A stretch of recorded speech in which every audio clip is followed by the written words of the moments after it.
উপরে কি কি আছে ভাই? তাহলে আমরা কি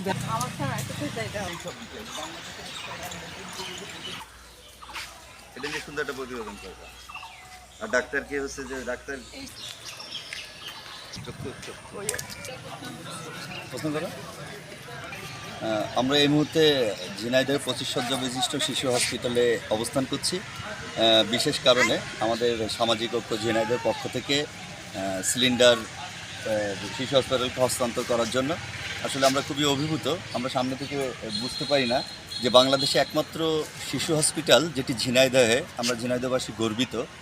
কিন্তু এই শিশু হসপিটালটা কিভাবে চলছে, কোন আয়োজনে চলছে, এই বিষয়টা আমরা কেউই জানি না। তো ডক্টর জামিল, যিনি শিশু হসপিটালের প্রধান হিসাবে দায়িত্ব নিয়েছেন এবং তার কল্যাণেই শিশু হসপিটালটি সগৌরবে গড়ে উঠতেছে, যেটা হচ্ছে যে সরকারি অনেক অনুদান, সরকারি ব্যবস্থাপনা এগুলি এখানে কমতি, যতটুকু আমরা এসে বিভিন্ন সময় সেবা নিতে এসে দেখেছি।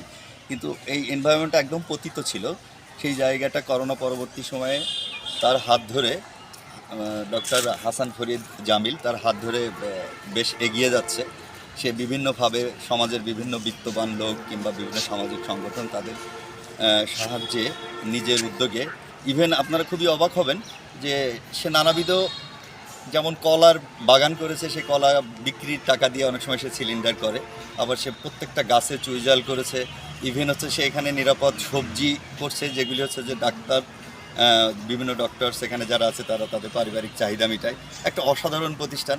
এই প্রতিষ্ঠানটা ঝিনাইদহবাসীকে ভিজিট করার জন্য আহ্বান করব এবং শিশু হসপিটালের পাশে থেকে আমরা এই প্রতিষ্ঠানটাকে নিজেদের প্রতিষ্ঠান হিসেবে আরও এগিয়ে নিয়ে যাব, এটাই আমাদের প্রত্যাশা। ধন্যবাদ।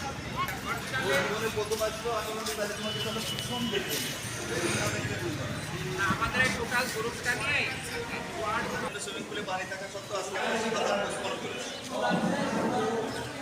হ্যাঁ এই বৃষ্টির পানিটা তো চলে আসে। কি হয়